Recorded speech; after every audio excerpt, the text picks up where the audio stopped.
हार्दिक पटेल ने जब से कांग्रेस का साथ छोड़ा है तब से उनका कोई ठिकाना नहीं है। कभी कहते हैं कि मैं बीजेपी में शामिल नहीं होऊंगा, तो कभी कहते हैं कि राहुल मुझसे मुलाकात कर लेते तो मैं कांग्रेस कभी नहीं छोड़ता। हार्दिक के लगातार बदलते बयानों ने अब उनकी विश्वसनीयता पर सवाल खड़ा कर दिया है।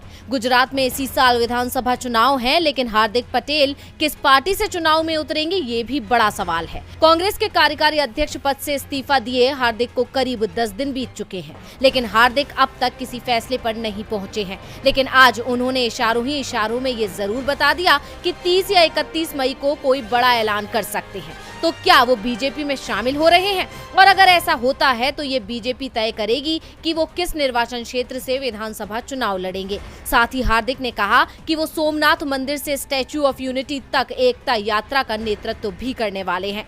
अगर हार्दिक बीजेपी में शामिल होते हैं तो उसको लेकर पार्टी नेतृत्व ने एक बड़े और भव्य कार्यक्रम की तैयारी कर रखी है। लेकिन फिलहाल इन कयासों में हार्दिक या बीजेपी की तरफ से कोई मोहर नहीं लगी है। हार्दिक के बदलते बयानों पर कितना भरोसा किया जाए, ये इस वक्त बड़ा सवाल है। वो राज्य में लगातार कांग्रेस को कमजोर करने का काम कर रहे थे और बीजेपी नेताओं से अंदर खाने मुलाकात कर रहे थे, लेकिन उनका ये कहना कि वो बीजेपी में शामिल नहीं होंगे, ये भी चौंकाने वाला बयान था। अब कह रहे हैं कि वो बीजेपी में शामिल होंगे, लेकिन हार्दिक का इसको लेकर औपचारिक ऐलान न करना कई सवाल खड़े करता है। तो क्या हार्दिक फिर से कांग्रेस में वापसी कर सकते हैं?